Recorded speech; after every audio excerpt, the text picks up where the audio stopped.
I was so excited to get my shipment from Last Bottle Wines in the mail the other day, full of incredible red wines all from Napa Valley. I love wine tasting, so having this to my door couldn't be happier. Also, couldn't be more excited that today's episode is brought to you by Last Bottle Wines. If you don't know already, they're a Napa-based online wine shop with a twist. They offer just one handpicked wine per day until it sells out, and they're always at incredible prices. We're talking 30 to 70% off retail. And the best part is that there's no subscriptions, no fees, and no minimum purchase. And I could not be more excited to bring this offer right now because they're having a marathon sale, which is coming up March 28th and 29th. Even better, we're offering Dateable listeners 10% off your first order with code DATEABLE. So if you are a wine lover like me, this is a great time to join. And did I mention that shipping is 100% free? So what are you waiting for? Mark your calendar for March 28th and 29th, or get on it earlier if you want. You can sign up at lastbottlewines.com and use code DATEABLE and find out why Last Bottle is the most fun way to discover and buy amazing wine. As you know, I recently left my corporate job and I've been in total recovery mode, all about self-care. One of my new routines is the nighttime shower before bed. There's just something about washing away the day and that reflection that's been super helpful for me. I've been using one of our partners, Osea's Mega Moisture Duo. This combo body oil and body lotion are so freaking incredible. It literally feels like I'm at a spa. I realized that the secret is seaweed and other skin level ingredients that are normally reserved for face products. And that's why I was so excited when Osea became one of our partners. And, you know, we're so grateful for partners like this because one, they keep the show going, but they're also super good for all of our listeners and for our own well-being. So if you want to have that nighttime bliss like I am doing, you can get 10% off your first order site-wide with code DATEABLE at oseamalibu.com. You'll get free samples with every order and free shipping on orders over $60. So head to oseamalibu.com and use the code DATEABLE for 10% off. Let us know which products you end up going with. Share them in social. Super excited to see what you end up choosing. The Dateable podcast features real stories from real people of how they make modern dating work, or not. I'm your host, Yue, former dating coach turned dating insider, if you will. On each episode, you'll hear commentary from my producer, Julie Kraftchick, and other surprise co-hosts. This episode of Dateable is brought to you by 500 Brunches. 500 Brunches connects like-minded people with similar interests to meet in real life over brunch. You answer a quick questionnaire about your interests and how you spend your time, and then they'll match you in small groups of 6 to 8 at a brunch spot in San Francisco. Get a free entry into a brunch now by signing up at 500brunches.com and using the code DATEABLE. Hey everyone, welcome to another episode of Dateable, a show all about modern dating. Have you guys ever been on like a marathon date of sorts that lasted 6, 8, 10 hours or so?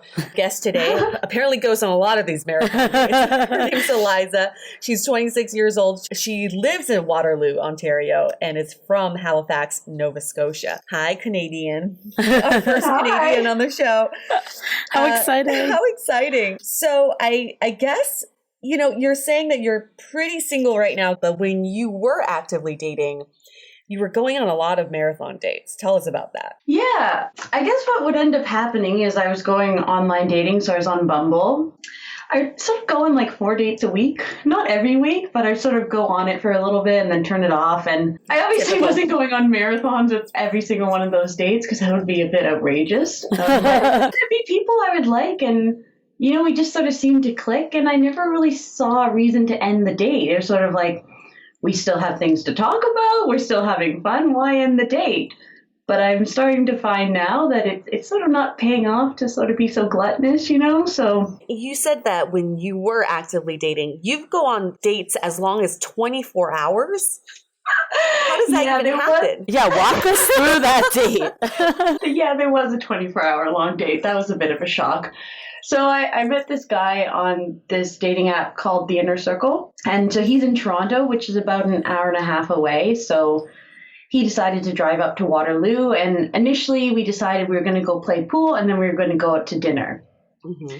So he shows up around 3:00 and then dinner was for 7. So already I've committed myself to at least 4 hours. Yeah. So yeah, he shows up, we play pool, and then we went for a walk, we got a coffee, and then we went to dinner.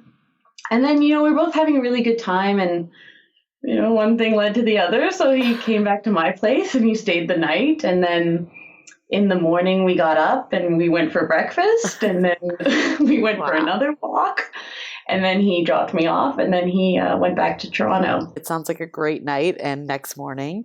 But I know you mentioned this causes you problems in being so gluttonous with long dates. Why did this cause a problem? Yeah, so in this particular case, there was a bit of extenuating circumstances. So after our date, he's still texting me. We're planning our second and third date because I had to go into Toronto to dog sit. So we're like, okay, we'll have a few days together. And he said he'll come pick me up midway from Waterloo to Toronto. So I'm sort of thinking, oh yeah, this is all great. He's clearly interested if on Monday he's already talking about picking me up on Saturday. Mm-hmm. And then I don't really hear from him on Saturday. And then he sort of texts me around 5:00 saying, look, I'm not sure I'm going to make our date.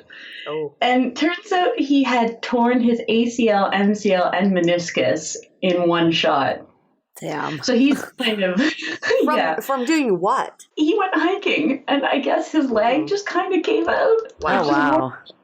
He used to play sports, so I think he was a bit broken down. And it's actually called the terrible triad. This is the thing that happens to athletes when everything tears, and it's pretty serious. Okay, so he had pretty extenuating circumstances to get out of this date. In our world, a horrible triad is a relationship between 3 people that didn't go well. I guess this is a different horrible triad. Oh yeah. And so obviously I'm not upset. I mean, I'm disappointed. I wanted to see him for sure, but I'm in no way mad. It's understandable. He can't see me. But then what ends up happening is I'm in this really weird situation where I want to text him and sort of check up on him, but I don't really know him well enough to know if maybe he wants more space, or if I don't check up on him, if he'd find it kind of offensive. And so, we sort of message back and forth for a little bit. And then it just gets to a point where I don't really want to just walk away from it, because we went on this one date that was technically 5 dates in one, and you feel like you really know them and you feel like you really clicked. So you can't just walk away as if it was one bad date, like, whatever, moving on. But on the other hand, we don't really know each other in any real way enough that we could deal with the situation, so to speak. So eventually, he would text me and sort of text me less. When he would text me, he would still say things like, oh, I missed you, I'm thinking about you.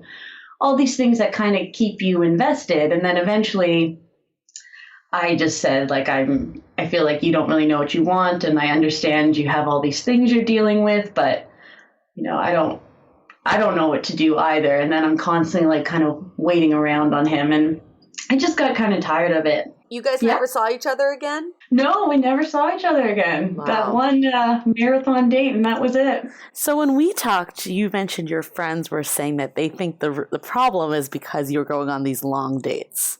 Mm-hmm. What is your thoughts on that? Yeah, I agree with it in many ways. And I think it's in part because I've spoken to my friends and they have similar things. I think it comes down to, we joked that we went on 5 dates, right? And we kind of did. We played pool, breakfast, dinner, coffee. But if you spread those 5 dates over a month or 2 months, you're still getting to know the person in between those times, right? So I think that adds a lot to your understanding of the person. So it's not just about the date, it's about the time in between when you're reflecting on it and you're still interacting with them. And maybe you find out that they're not a morning person. So texting them in the morning is not a good idea, right? All these things that you're still learning about the person, even if you're not actually on the date. And so I think when you go on, these marathon dates, it's fun. You don't want to end it, but it's kind of harmful because you feel more intimate with the person than you actually are. Mm.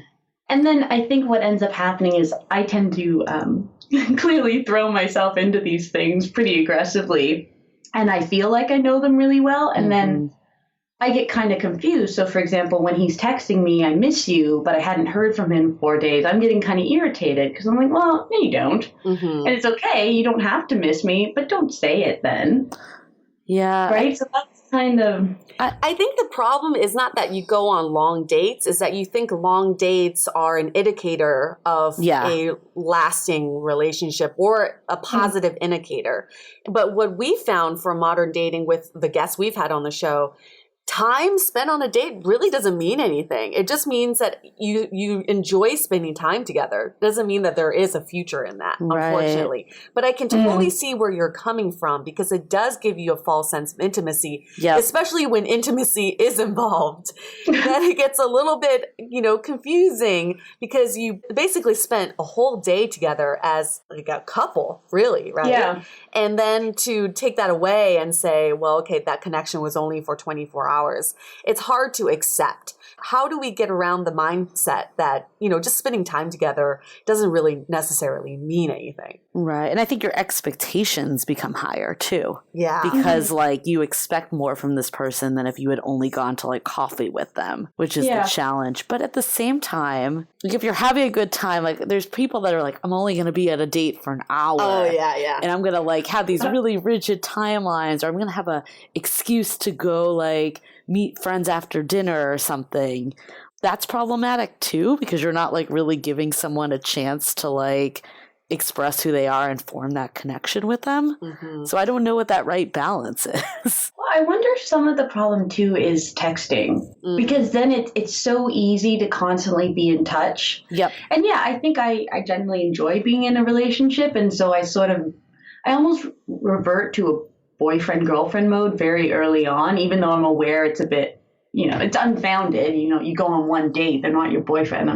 I understand that. But if they're texting you every morning, good morning, it's this weird thing. But then all of a sudden they stop doing it. And so you're like, well, yeah, we were on one date. You're not my boyfriend. I don't expect you to talk to me every day. But at the same time, once the precedents get set, then you're in this weird limbo where you don't know them. You don't know what their texting style is, but now all of a sudden they're not texting you anymore. And it's this weird, you're like, well, why aren't you texting me good morning anymore? Was he expecting you to go visit him? So he came up the first time, and then I had told him that I had to go to Toronto anyways. And I had said a few times I would come over to his house after the accident. I was like, yeah, if you just want to hang out at your place, I'm happy to come over. But he was staying at his parents' place. And then he came up with he was saying some weird excuses for why I wanted to call him one day. He's like, oh, my parents are asleep and I don't want to bother them. I was like, what do you mean? Are you in the room with your parents?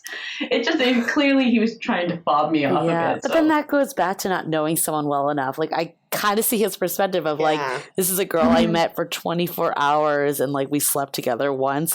It's kind of weird to have her to my parents' place, or observing on the phone, even if they were asleep, if they're oh, who are you talking? I don't know. You just revert back to high school mode, I think. And it's just sometimes people just don't want to have those conversations with their parents until it's something that's more defined. Well, I also think he lives with his parents. That's your theory? Uh-huh.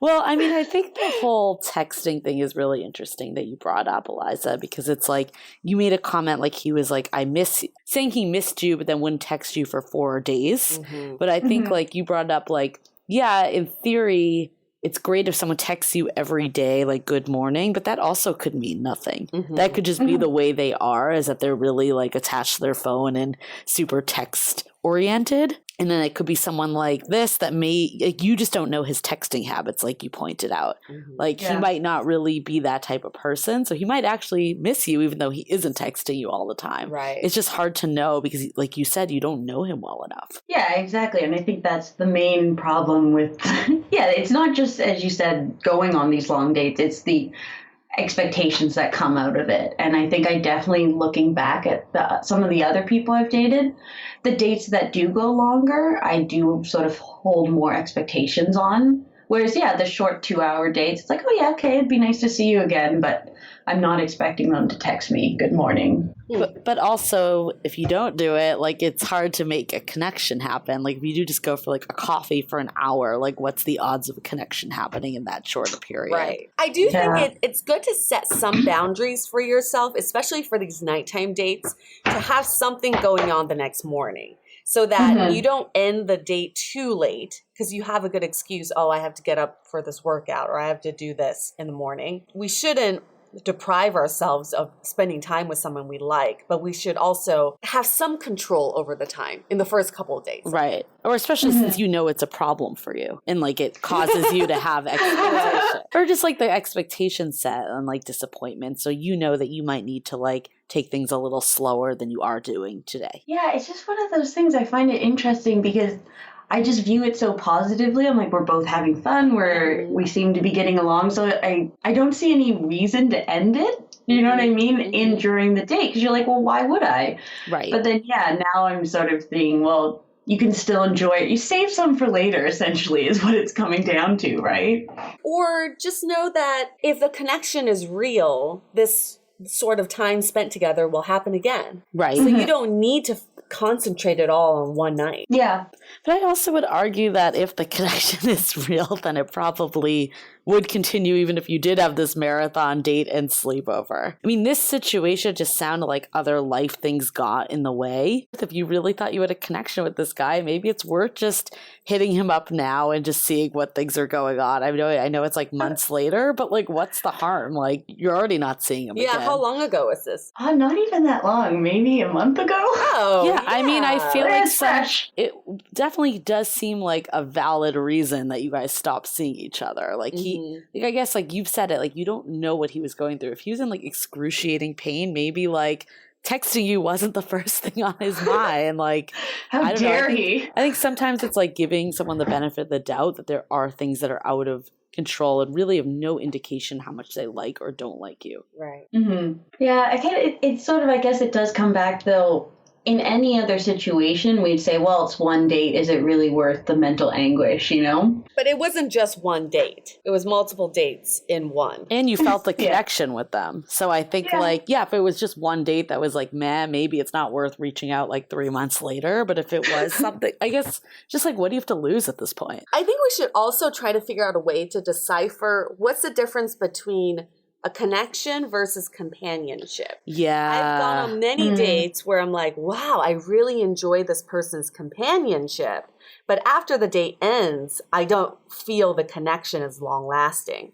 So those are some questions we should be having too, because sometimes you could be having a great time with someone you don't really have a connection with. Yeah. And you also don't know where they're at too. Like some of these people, if they just move to a new city and don't really know anyone. Or live with their parents, they need to get out. Yeah. I mean, seriously, if they're like going, I mean, this guy was coming to your city too, right? So it's like a new experience for him. So he's not going to just come for like an hour. Right. Like he drove all this way, like he's gonna like make something out of it. Like, so maybe it's like evaluating a little more why they're on this date. And it might just be, it's not like necessarily asking like, why are you on this date? But like getting a feel of where they are in life, what they're looking for, all of that. Eliza, I have a question for you. On Bumble, how far are you searching? Okay, well, I think it's only like 40 kilometers. It was because I was using this other app that I just got because my friend told me about it. Oh, Inner Circle. So how far were you searching? And what is there? 40 kilometers for, what's the equivalent to miles? Do you know offhand? I don't think it's so like, 20 miles, but I would say in the ballpark of 20 miles. Okay, so it's not like crazy, like a half an hour drive roughly? Yeah, not too bad. 25 miles. Pretty close. Yeah, so you wouldn't have gotten him if you were using Bumble. No, the thing about Inner Circle is it's based on cities, and there wasn't one for Waterloo, so I put Toronto. Well, these are the challenges of maybe not being in a major city, right? Yeah, and the thing is, like, I go into Toronto a lot because my brother lives there, and anytime you want to go anywhere, you have to go through Toronto. So I was sort of like, whatever, I wasn't really expecting to use it for very long, and then I think I matched with him the first day I was on it, and then we went on a date 3 days later. So everything was very accelerated. So when you guys met on Inner Circle, was he like thrown off by your location, or was he like, oh, okay, yeah, that makes sense?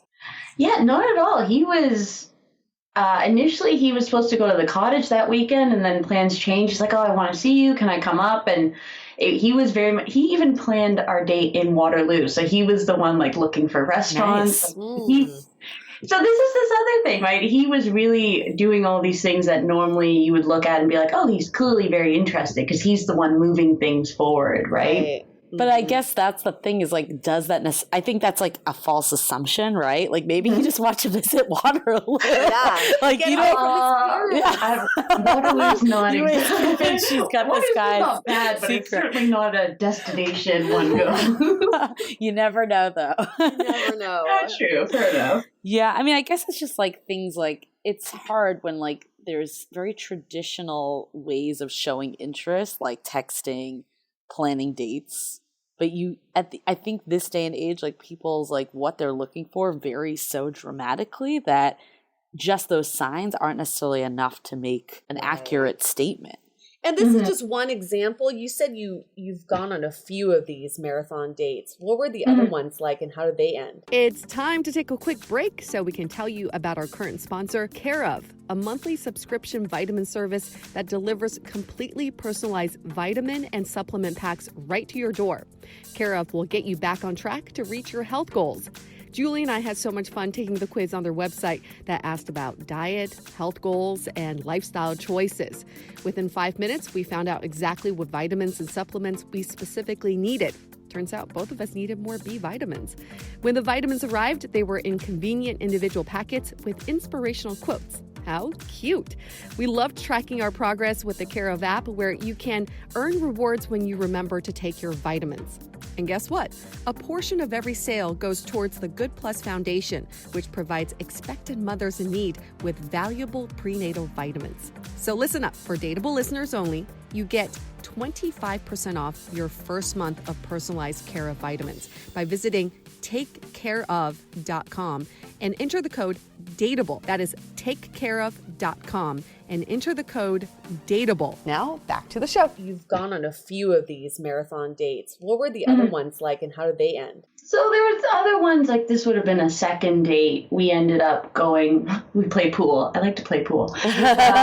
Honestly, sort of a similar thing. We played pool. We got on really well. So he came over and then we went out to breakfast. And that guy actually dated for 2 months, I think. Okay. But I noticed there was a similar thing where I felt like I really understood him. And then I realized he was a lot more introverted than I first noticed. And then I didn't really understand him. And so I was sort of acting the way I've always acted. And all of a sudden he started acting differently and I couldn't really understand why. So then, of course, I got upset because I was like, well, you used to be this way. And again, I'm aware used to be with 2 months hardly counts. But he was acting one way and then he was acting a different way. And so I think with me, it's often I maybe go in way too fast and I just expect everyone to be exactly as they appear. And so I don't always read into sort of who this person is under the surface. But I think sometimes people put on a different face in the initial stages of dating. And then as they become more comfortable, I mean, I think this is natural. It's not even just like them doing something manipulative. It's just like being uncomfortable with someone versus comfortable and start to like disclose more things. So it might not be that you did something wrong in this case. It might just be that was the nature of this relationship and learning about this person. And like sometimes like it does just take time to like see someone for who they are and realize if it's a fit or not. Yeah. I wonder if one of the things for me, I was with my ex for 4 years. And before that I had boyfriends, but I never really dated, and definitely not online dating. And it's way different, right? Because when you know the person before you start dating, you kind of have some of those foundations there. But with online dating, it's like you have no foundations about knowing this person at all. And I know a lot of people, they don't like to text all that much before actually meeting up. So you're kind of starting from ground zero. And I think maybe I have a difficult time with. And that's in part why I decided to take a bit of a break. Do you, on your dates, do you ever just hang out, or are they mostly activity based? Yeah, often they're activity based, and but even things like I'm happy to go for a walk or something. I don't really like going to coffee. I find I'm pretty chatty. I can talk. It's not that much of a problem. I just find it kind of weird. I don't like sitting and staring at each other. And in part it's also who I am. I like doing things, so I want to be with someone who is also interested in doing things. So they don't have to like everything I like, but I like people who are outgoing and want to try things. And so I find it's kind of a good first indicator that we might get on if they're interested in trying something. I mean, I think the activity days are good for that use, but I could see maybe why UA asked this is that, like, if you're just playing pool, you're kind of focused on playing pool and, like, yeah, you're chatting, but you're not having, like, necessarily deep conversations. So it might just be like a false, like, pretense of how well you know someone because of how much time you spend if you're not actually having deep conversations. That's true, but do you think on first dates most people are having really deep conversations? Well, actually, it's funny. Julie and I just had this discussion, and I think the old notion of first dates, it's like, oh, like an informal, get to know each other, really lighthearted sort of thing. But it really depends on what you're looking for. It sounds like you're looking for a connection. It sounds like you're looking for something sort of serious. So why waste that first date on just surface level information about each other when you can get deep and find that connection versus like trying to mold that over time? Because what we've also found with modern dating is that most people don't get past the first 2 dates, really. So why waste that time? I think first dates, if this is, you're looking for a connection, there's a specific connection you're looking for, why not get deep and just get in it? Yeah, it sounds like you're looking to do it quick anyways, or that's just what's happening. So you might as well try to learn as much about someone as possible. That's true. I guess I wonder, because people, my mom in particular, she does tend to tell me that I move a bit too fast. And I wonder if I'm asking these pretty serious questions, I sort of wonder if you'd scare people off because they would maybe think, well, this is a first date. Why are you asking me like what my 5-year plan is? Such a great question, because if you are scaring them off, then they're not the right person that you're looking for. Yeah. If they're ready for this conversation, they're ready for a connection the same way you are, then these are the questions they want to ask you too. I mean, I think it comes down to what you're comfortable with at the end of the day, but probably it's like either if you know that you're just going to like get attached quickly and learn a lot about someone, then it probably makes sense to frame these in a more like intentional way and have these conversations. But if you're not comfortable with that, then the other option is to continue doing activities, but just not necessarily think that, like, keep your expectations in line that just because you spent a long time doesn't mean anything and you don't necessarily know all about someone. Right. Yeah, that's a good point. From that long date, from the guy that you told us about, is there like really essential information that you can recall about him, of like who he is as a person? I would say so.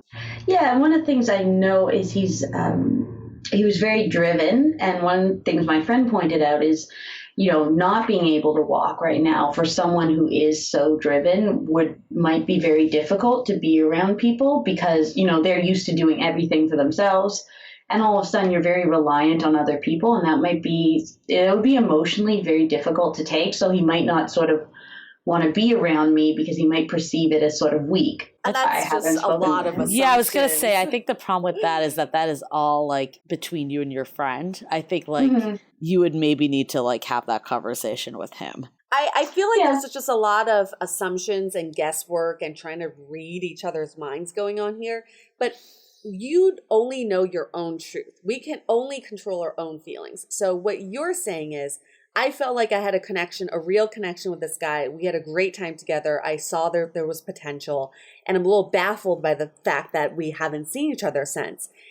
I think these are your truths. You should own up to them. And I don't think it hurts to tell him these things. To say, hey, I think we really had a special day together. And I'm just wondering what is going on in your life. I'd like to see you again, but if there's something stopping us, I'd like to know that instead of me just trying to guess what's going on. I think you should still do it. I think you should hit him up and just be like, hey, how have you been?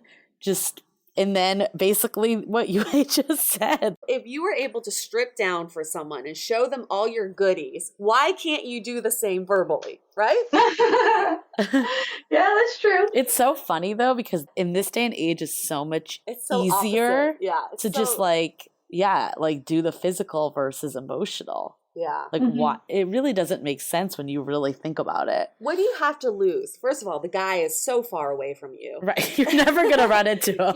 You're not in the same social circles. And two, I think it'll help you going forward in other dates. If he says, listen, I'm just not in a good place to date right now. I do agree we had a great connection. That's awesome to know. Now you can move on. And the next date, you'll approach it differently. Learn something from this as opposed to trying to guess and make all these assumptions that are really hurting you. Mm-hmm. And I know, like you said, like I'm on a dating hiatus, but I think maybe the problem isn't necessarily going on dates, but it's just having those conversations, setting your own internal expectations and looking at it like, hey, I'm going to see what happens with this person. And like, like even if we have a great date that lasts 24 hours, in 2 months, I might realize we're not a match. And that's just how dating is. Yeah. Yeah, I think for me, the whole thing about not dating is in part trying to figure out, okay, well, what do you want and how are you going to go about it? Important. And it's also just, it stopped being fun, you know? I just like it. Yeah, I hear you. Yeah, and so I just, take a break for a little bit and do things. And, I do feel the more you kind of put yourself out there, generally good things will happen. So, yeah, that was kind of my approach to it. But also use this time wisely. I say actually write down the things that you find that are no longer fun when it comes to dating and the things that you look forward to that were exciting, that were awesome when it came to dating. And then you just focus all your energy on the positives of dating as opposed to the negatives. And then also analyze your negatives, why you were feeling negatively about dating, why these things were no longer fun, and think of solutions. I think with any dating reset or hiatus, don't use that time to kind of simmer deeper into what happened before, but think about an action plan with going forward and make it very actionable. This is what I'm going to do when I get back into the dating scene. These are the things I'm going to do differently. Yeah, no, that's a very good point. What are some of our takeaways from this discussion? Time spent together is not always the best indicator of whether it's a good match or not, but you should always be grateful for someone who does give you all that time. Just at least appreciate the time you spent together. And two, I would say if you're looking for a deeper connection, looking for something real, don't be afraid to have those conversations on a first date. If you scare them off, you dodged a bullet. That means that if you scared them off on the first date, chances are you're going to scare them off on a third or a fifth date. Right. So why not just cut your losses then and find out on a first date? Right. I think my takeaway, it's like all about managing expectations too, because it's like we said, the only person you can really control is yourself. Yeah. And you may there's not like a magic formula to any of this. Like you could go on a marathon date with one guy and that could end up being the person you marry, or you go on a marathon date and never hear from them again. Like it's just not like a simple black and white. So I think it's just kind of like saying like, well, I had a great time. Obviously, I want to see this person again, putting yourself out there to do it, and then just accepting that things may or may not flow in whatever direction. And that's, in a way, like, as long as you do all the things you can do, then that's all you can really do. No, I think that resonates with me a lot. And I think I maybe am a bit controlling. Like I'm normally the one in my friend group who's like, we're doing this. I'm the organizer. Yeah. And I think part of me, I take that approach a bit when it comes to dating as well. And so I sort of write off that there is another pretty important factor when you're dating and it's the other person. So yeah, you can do as much as you can do, but you only really have control over yourself. Yeah. I mean, I definitely have felt this way, and I feel like I've been like really trying to like let things go a little more, because I'm kind of the same way, that I'm like a little controlling. And especially like this, what you said about like coming up with like all these things that could be going on with them, like that is definitely something I've caught myself doing in a long time ago, and have been trying to really be like, you don't know what's going on with someone. No idea. Like the only way you will is if you talk to that person. Like you can sit and like brainstorm with your friends for hours, but it almost like it's just a waste of time. No, I agree. What are your takeaways, Eliza? Yeah, I think exactly what we were just talking about, that I need to maybe be a bit more vocal about what I'm looking for, but at the same time understand that when you just meet someone, you don't know what's really going on with their life. And also, when you first meet people, people aren't always necessarily comfortable telling you everything. So maybe just hold back a little bit, and sometimes things go slower and that's okay, or they go faster, but you just have to manage your expectations, I think, would be the most important thing for me. That just because you like the person and you seem to get on really well on this one date for 24 hours, that doesn't mean it's going to necessarily go anywhere, and that's okay. But, if you don't expect everything to work out, I think you sort of approach things in a more, I don't want to say healthy, but I think it's a more useful way of approaching things. Yeah, or productive. We definitely need to decipher the difference between companionship and a connection. I get the two mixed up a lot of the time because sometimes you just want someone to hang out with, someone to do activities with, and we've mistaken that for a real connection. Well, it's not. So let's just figure that out from our dates going forward. Cool. Any other takeaways, everyone? No, I think this has been a great discussion. Thank you, Eliza, for bringing this topic. I mean, when we heard from you from the online forum, I was like, this is great because I feel like this is just so relatable to people. And it's just like, this day and age, it's confusing what things mean. And sometimes maybe we just have to be in the moment and say, I am so lucky to have found someone that I wanted to spend 24 hours with.